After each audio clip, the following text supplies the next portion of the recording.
Hello दोस्तों, the exam care में आप सभी का स्वागत है। आइए हम स्टार्ट करते हैं अपना अगला प्रैक्टिस सीरीज। इसमें जो है बिहार पुलिस का हम प्रैक्टिस सेट करा रहे हैं।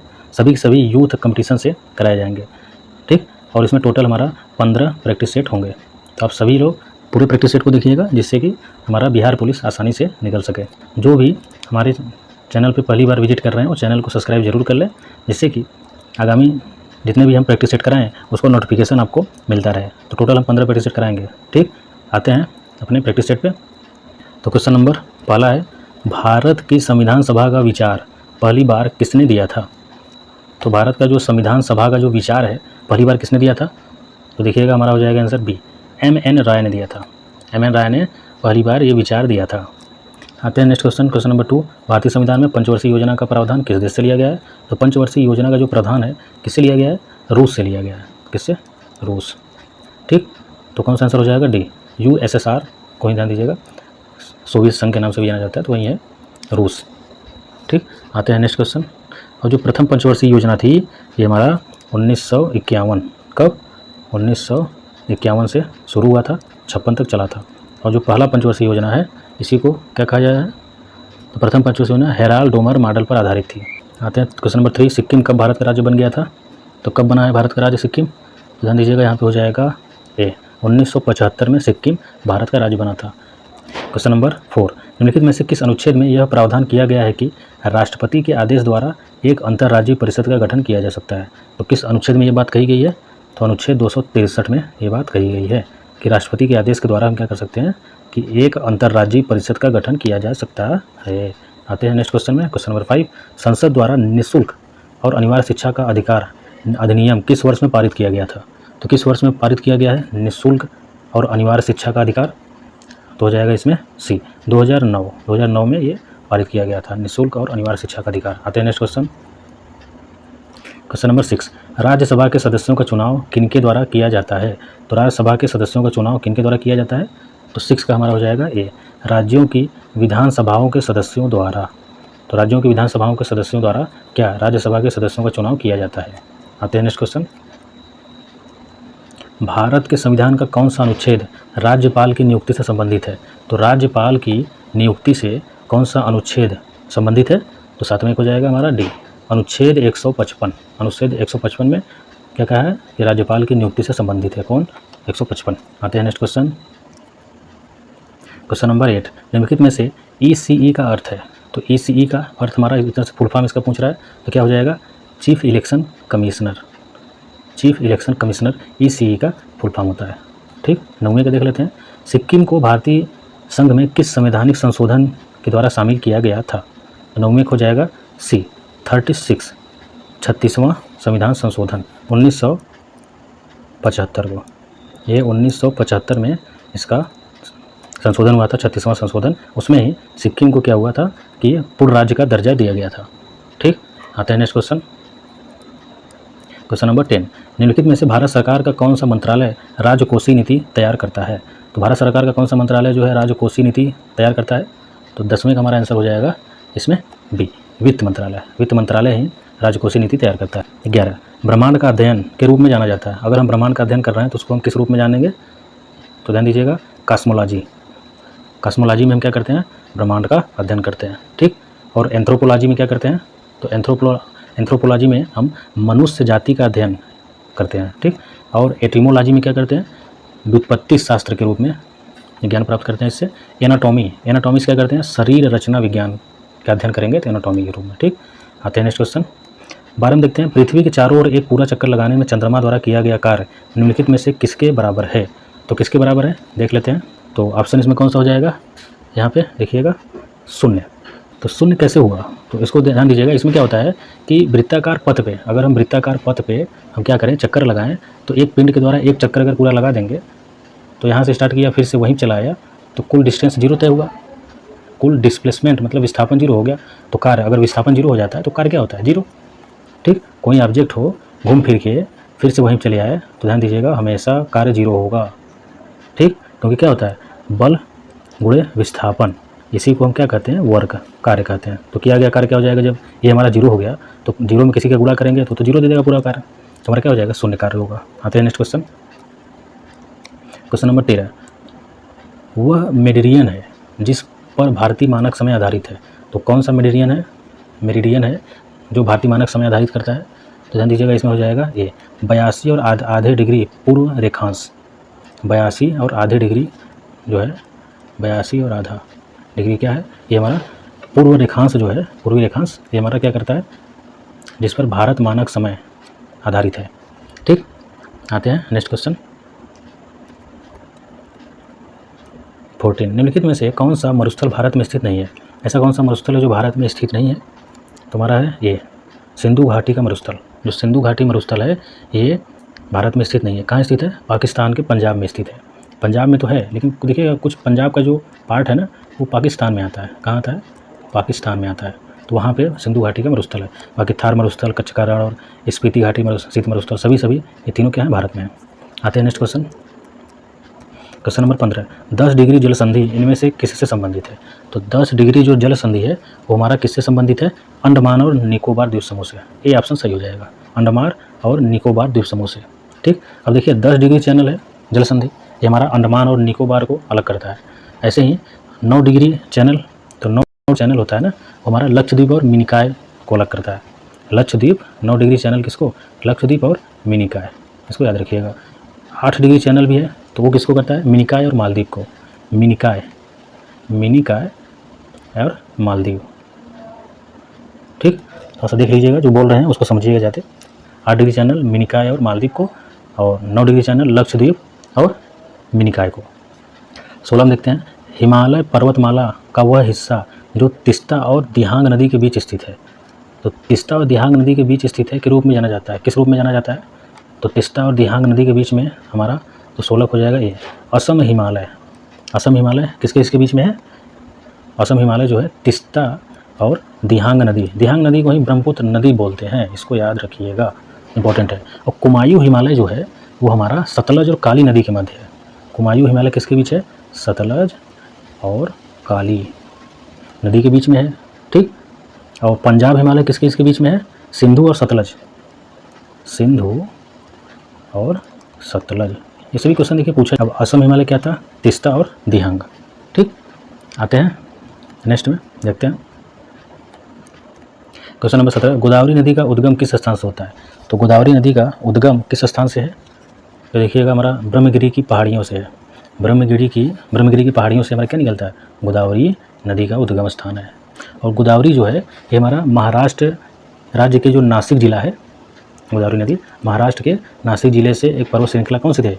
ब्रह्मगिरी की पहाड़ियाँ के पास ही एक त्र्यंबकेश्वर शिव मंदिर भी स्थित है। ध्यान दीजिएगा, यहाँ से निकलता है, वहीं से हमारा क्या है? एक त्र्यंबकेश्वर शिव मंदिर भी स्थित है। यहाँ से ही गोदावरी नदी का उद्गम होता है। आते हैं next question, question number 18। Alphonso किस फल की किस्म है? जो अल्फांसो है ये किस फल की किस्म है? तो हमारा आम का। किसका है? आम का।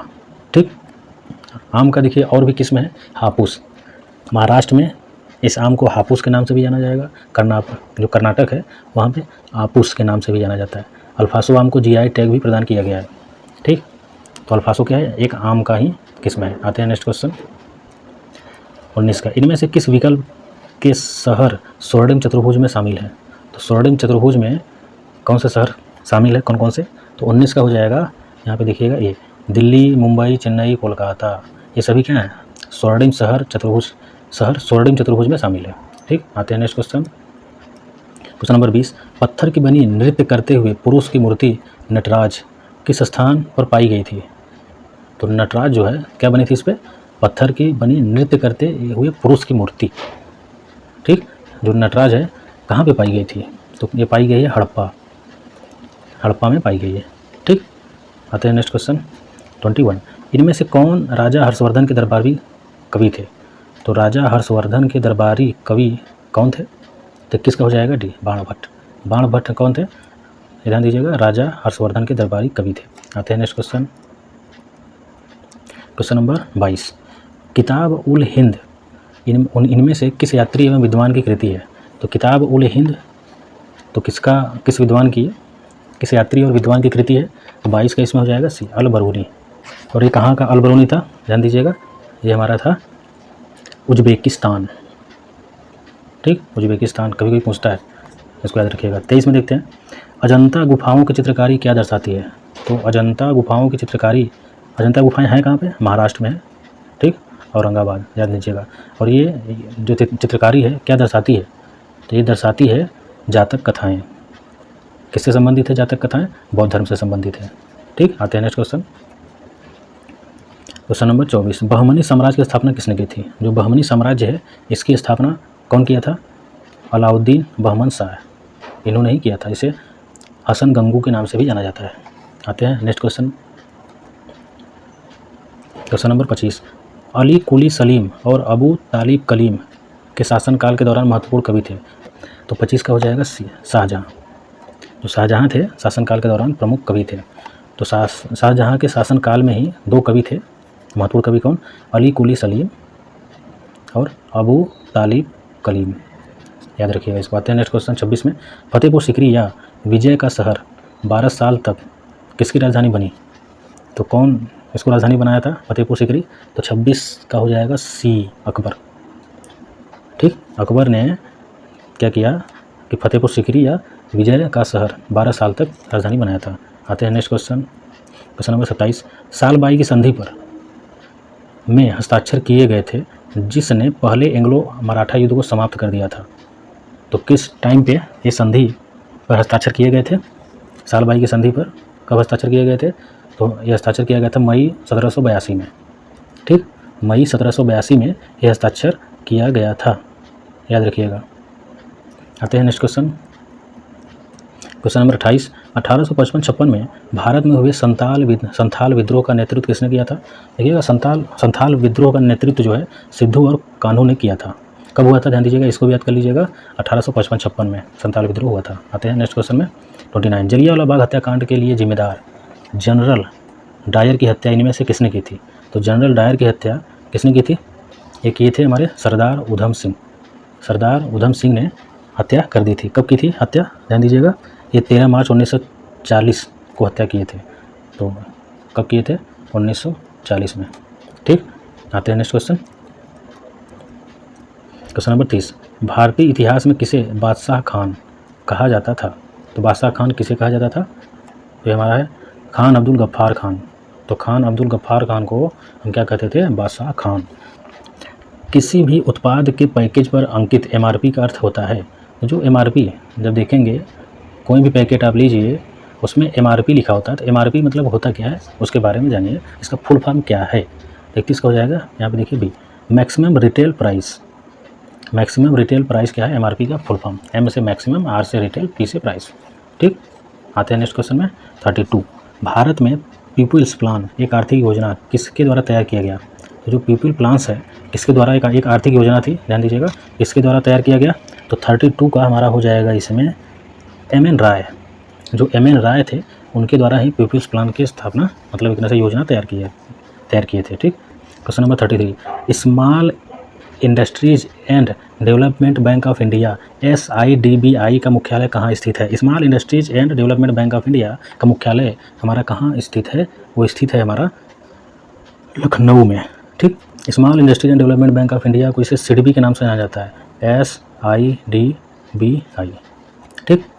कहाँ पे मुख्यालय है, लखनऊ में, इसको याद रखिएगा। क्वेश्चन नंबर 34, वस्तुओं के निर्यात और आयात के संतुलन को किस रूप में संदर्भित किया जाता है।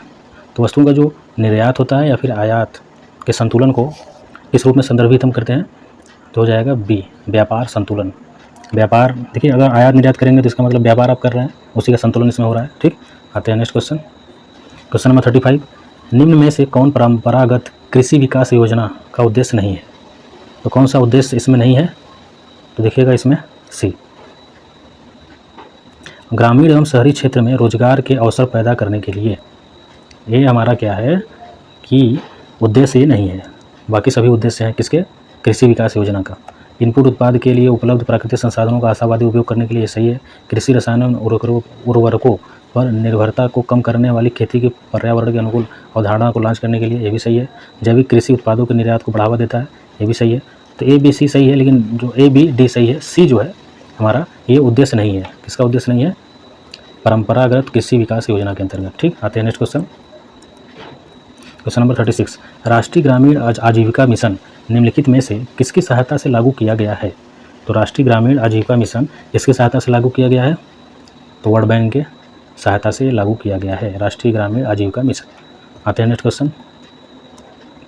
सरकार द्वारा जिप्ट शहर की योजना बनाई गई है। जो GIFT है, जिप्ट शहर की योजना कहाँ बनाई गई है ये हमें बताना है। तो कहाँ बनाई गई है? अहमदाबाद में। अहमदाबाद कहाँ पड़ता है? गुजरात में। ठीक। 38 UNDP का पूर्ण रूप क्या है? UNDP मीन्स देखिए फुल फॉर्म है, ये फुल फॉर्म का मतलब यही बताना है इसमें। तो क्या हो जाएगा? D, united nation development programme. तो यू से क्या हो गया? यूनाइटेड, ठीक, एन से हमारा नेशन, डी से डेवलपमेंट, पी से programme, united nation development programme. आते हैं next question. Question number 39 Easter का त्यौहार निम्नलिखित में से किस दिन मनाया जाता है? जो ईस्टर का त्यौहार है वो किस दिन मनाते हैं? ध्यान दीजिएगा, ये हमारा है रविवार को। रविवार के दिन ईस्टर का त्यौहार मनाया जाता है। ये ईसाइयों का धार्मिक त्यौहार है। जो ईस्टर का त्यौहार है क्यों मनाया जाता है इसको समझ लीजिए। तो ईसाई धर्म के जो ग्रंथ के अनुसार जो है हमारा जो गुड फ्राइडे को सूली पर लटकाए जाने के तीसरे दिन जो है यीशु मसीह क्या हो गए थे? पुनर्जीवित हो गए थे। इस मृत्युत्थान को ईसाई ईस्टर मतलब मरने के बाद जीवित होने के उत्थान को ले गए, इसी को ईसाई में ईस्टर दिवस के रूप में मनाया जाता है। ठीक। आते हैं नेक्स्ट क्वेश्चन 40 में देखते हैं। उस्ताद अमजद अली खान निम्नलिखित में से किस वाद्ययंत्र के वादक हैं? तो भाई उस्ताद अमजद अली खान किसके उस्ताद हैं? ध्यान दीजिएगा 40 से क्या हो जाएगा? बी, सरोद। सरोद के हैं। ठीक। और बांसुरी के कौन है? बांसुरी के हमारे पंडित हरिप्रसाद चौरसिया। याद रखिएगा बांसुरी के उस्ताद कौन है? पंडित हरिप्रसाद चौरसिया। शहनाई के उस्ताद बिस्मिल्लाह खां, इसको भी याद रखिए। संतूर के कौन है? शिव कुमार शर्मा। संतूर के शिव कुमार शर्मा। तो हमसे क्या पूछा था? अजमत अली खान। तो उस्ताद अजमत अली खान का थे सरोद, एक वाद्य यंत्र होता है, इसके वादक हैं। आते हैं नेक्स्ट क्वेश्चन 41 पुस्तक इंटरप्रेटर ऑफ मालाडीज द्वारा लिखी गई है। तो इंटरप्रेटर ऑफ मालाडीज किसके द्वारा लिखी गई है? तो लिखी गई है ये झुम्पा लाहिड़ी। झुम्पा लाहिड़ी के द्वारा लिखी गई पुस्तक है इंटरप्रेटर ऑफ मालाडीज। आते हैं नेक्स्ट क्वेश्चन। भारत में हर साल राष्ट्रीय गणित दिवस कब मनाया जाता है? तो राष्ट्रीय गणित दिवस हम कब मनाते हैं? वो भी भारत में तो 22 दिसंबर को मनाया जाता है। भारत के जो महान गणितज्ञ थे श्रीनिवास रामानुज, ध्यान दीजिएगा रामानुज, श्रीनिवास रामानुज के याद में मनाया जाता है। तो रामानुज का जो जन्म था 22 दिसंबर 1887 को तमिलनाडु में हुआ था। ठीक। तो उसी 22 दिसंबर को हम क्या मनाते हैं? राष्ट्रीय गणित दिवस। क्वेश्चन नंबर 43 भारत में भौतिक विज्ञान के लिए प्रथम नोबेल पुरस्कार किसने प्राप्त किया था? तो भौतिक विज्ञान के लिए प्रथम नोबेल पुरस्कार किसने प्राप्त किया है? तो CV Raman, doctor CV Raman ने ये प्राप्त किया था। ठीक। ये जो है प्रकाश के प्रकीर्णन पर उत्कृष्ट कार्य किए हुए थे, जिन्हें क्या था 1930 में इन्हें नोबेल पुरस्कार दिया गया था। तो कब दिया गया है?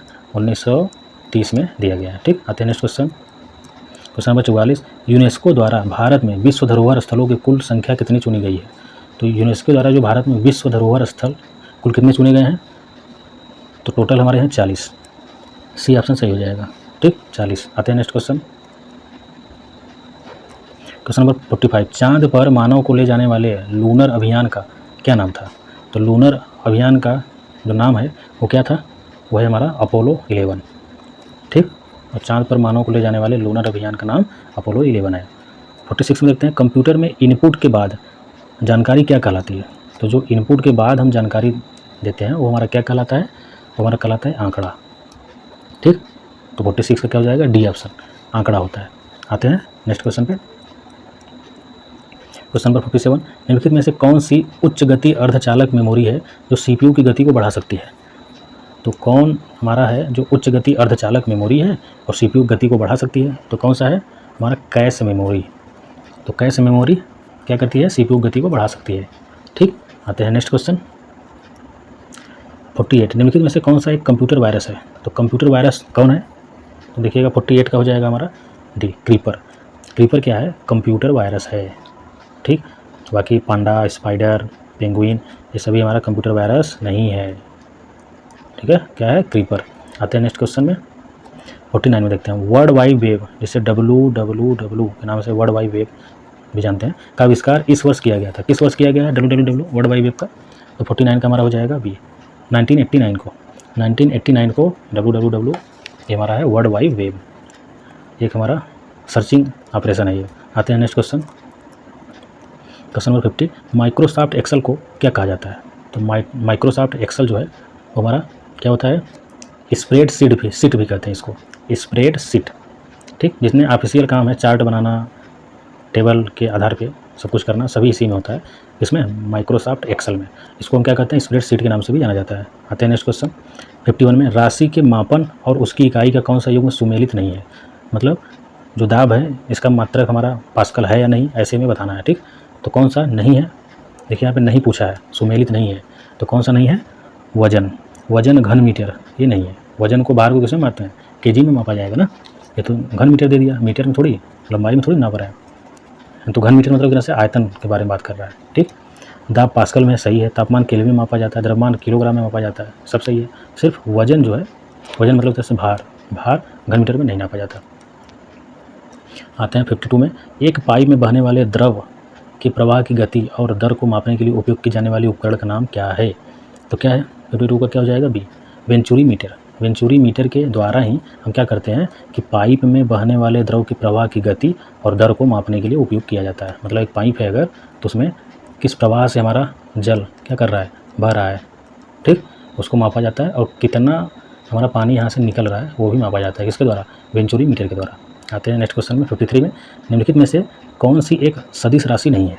तो सदिश राशि इसमें से कौन सा नहीं है? वेग देखिए सदिश राशि है, बल भी सदिश राशि है, विस्थापन भी सदिश राशि है, कार्य हमारा सदिश राशि नहीं है, ठीक, ये हमारा अदिश राशि होता है। तो सदिश अदिश में इसमें देख लीजिए क्या होता है। सदिश में क्या होता है कि हमारा डायरेक्शन भी होगा और मैग्नीट्यूड भी होगा, ठीक।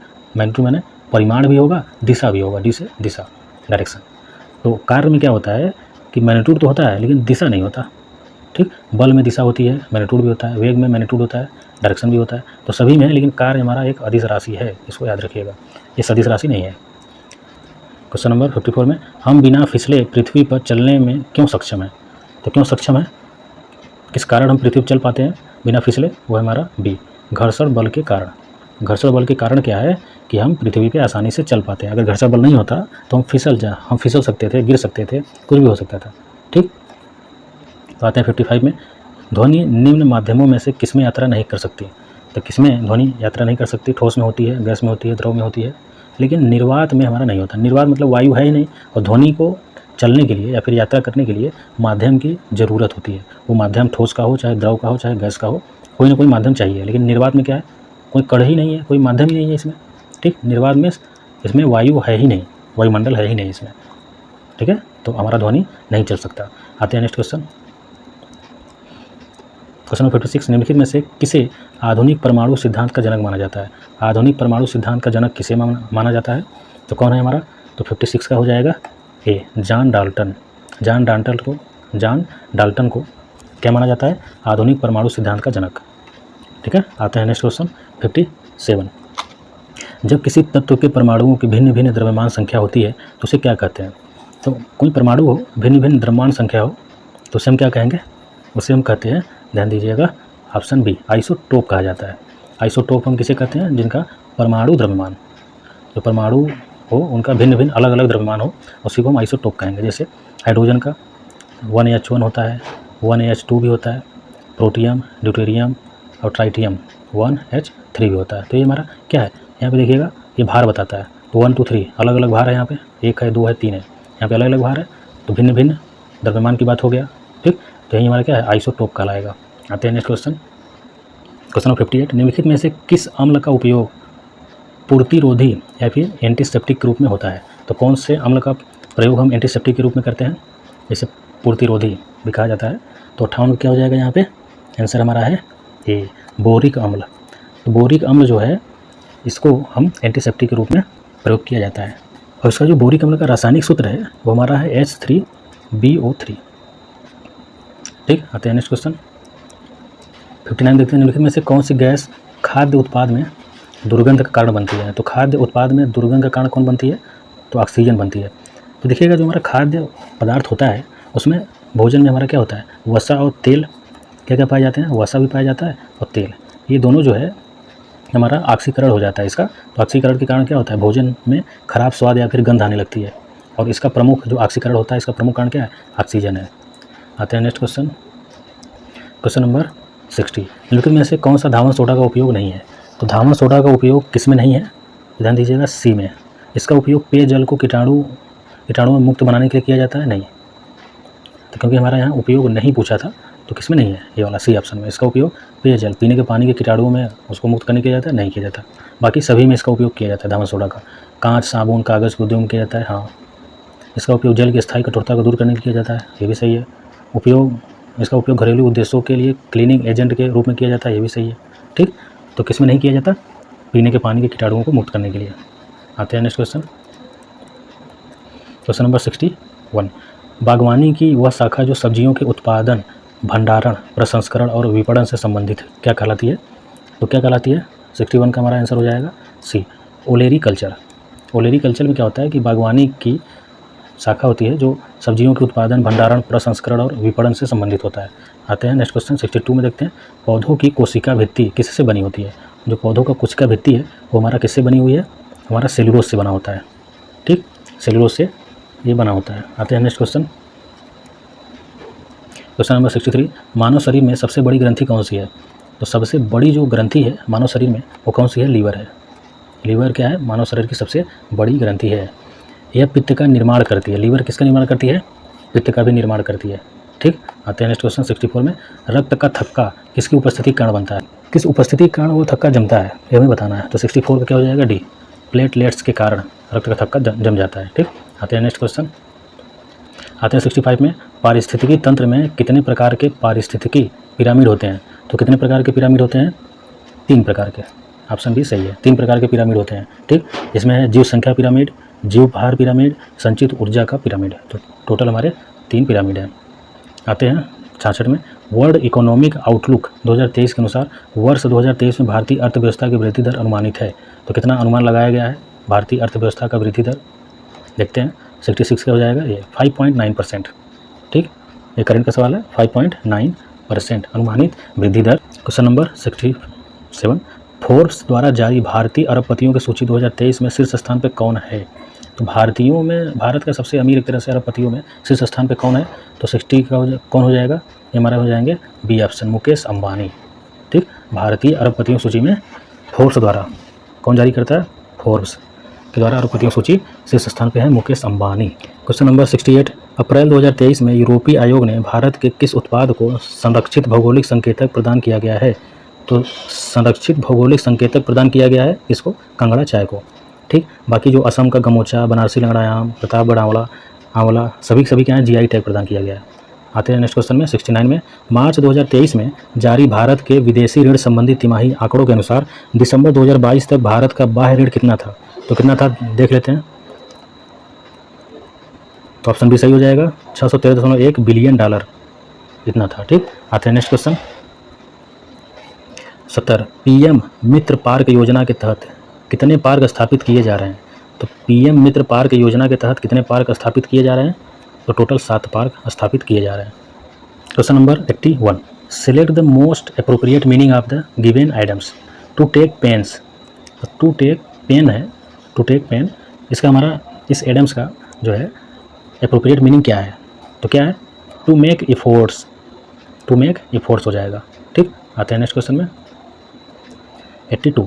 The following sentence has been split 4 segment. देखिए 4 सेगमेंट में क्या किया? डिवाइड कर दिया गया है। और identify the segment that contain a grammatical error, जिसमें भी हमारा एरर हो, मतलब मिस्टेक हो, वो हमें बताना है। तो कौन सा किस में मिस्टेक है देख लेते हैं। 82 में देखिए डी वाले मिस्टेक है, इफ़ दे वुड हैव में हमारा मिस्टेक है, इफ़ दे वुड हैव में, ठीक। और मिस्टेक कहाँ पे है इसको भी देख लेते हैं। तो देखिएगा इफ़ वाले कॉज में वुड हैव के स्थान पे हैड आता है, ध्यान दीजिएगा। वुड हैव के स्थान पे हमारा आएगा इफ़ दे हैड, यहाँ पे सिर्फ हैड लगाना चाहिए था इतने की जगह पे, ठीक। लेकिन हमारा वुड हैव लगा तो गलत है। आते हैं next question, question number 83। Select the most appropriate option to fill in the blanks. यहाँ पे खाली स्थान भरना है। आफ्टर ए हैट्रिक day all the wanted was to rest in, क्या हो जाएगा? यहाँ पे क्या भरा जाएगा? 83 का यहाँ पे डी, साइलेंस भरा जाएगा, ठीक। आफ्टर ए हैट्रिक day all the wanted was go rest in silence, यहाँ पे साइलेंस भरा जाएगा। आते हैं next question, question number 84। Select the most appropriate following in the filling the blanks. इसमें भरना है, क्या भरना है देखते हैं। People of the same are not allowed to get married in her country. तो क्या भरा जाएगा यहाँ पे देख लेते हैं। 84 का हो जाएगा हमारा डी, क्लैन। तो people of the same clan, ये हमारा भरा जाएगा डी ऑप्शन। आते हैं next question 85, select the most appropriate meaning of the given idioms. तो चाइल्ड्स प्ले, जो चाइल्ड्स प्ले है, चाइल्ड प्ले, इसका मोस्ट अप्रोप्रिएट मीनिंग क्या है इस एडम्स का। 35 का हो जाएगा यहाँ पे देखिएगा B option, something that is very easy. Child's play means हो जाएगा something that is very easy. ठीक, आते हैं next question. Question number 86, select the option that can be used as a one word substitute for the given group of words. तो हमें अनेक शब्दों का एक शब्द बताना है। A person who help willingly without being paid for it. तो क्या हो जाएगा 86 का वॉलंटियर। वॉलंटियर इसका एक वर्ड में हम बोल सकते हैं इसको क्या, अ person who helps willingly without being paid for it. आते हैं नेक्स्ट क्वेश्चन 87 में, select the most appropriate synonym. Synonym एक तरह से पर्यायवाची बताना है आप द गिवन वर्ड किसका, एस्टिमेट का। एस्टिमेट का सिनोनिम्स क्या हो जाएगा, हो जाएगा एसएस। एस्टिमेट का सिनोनिम एसएस होगा। ठीक, आते हैं next question. Question number 88, select the most appropriate option that can be substitute the underline segment in the given sentence. If there is no need to substitute it, select no substitution required. इसमें बताइए हमें जो has present है इसकी जगह पे हम क्या लिख सकते हैं। तो क्या लिख सकते हैं, हमारा आ जाएगा आर प्रेजेंट। जो हैज प्रेजेंट है तो हैज न लिख के यहाँ पे हमारा आर होना चाहिए था, क्या ए आर ए, ये वाला आर प्रेजेंट होता तो हमारा सही हो जाता। ठीक, आते हैं next question. Question number 89, select the most appropriate option that can be substitute the underline segment in the given sentence. If there is no need to substitute it, there no substitution required. उसमें बताना है take a break from, take a break from. तो Srinu had to take a break from his training for the marathon during the lockdown, so he decided to go to the hometown, go to his hometown। तो यहाँ पे देखिए जो take a break from है यहाँ पे हम क्या लिखेंगे, तो 89 का हमारा आंसर हो जाएगा ए, नो सब्स्टिट्यूशन रिक्वायर्ड। इसका मतलब हमारा ये जो लिखा गया है ये सही है यहाँ पे।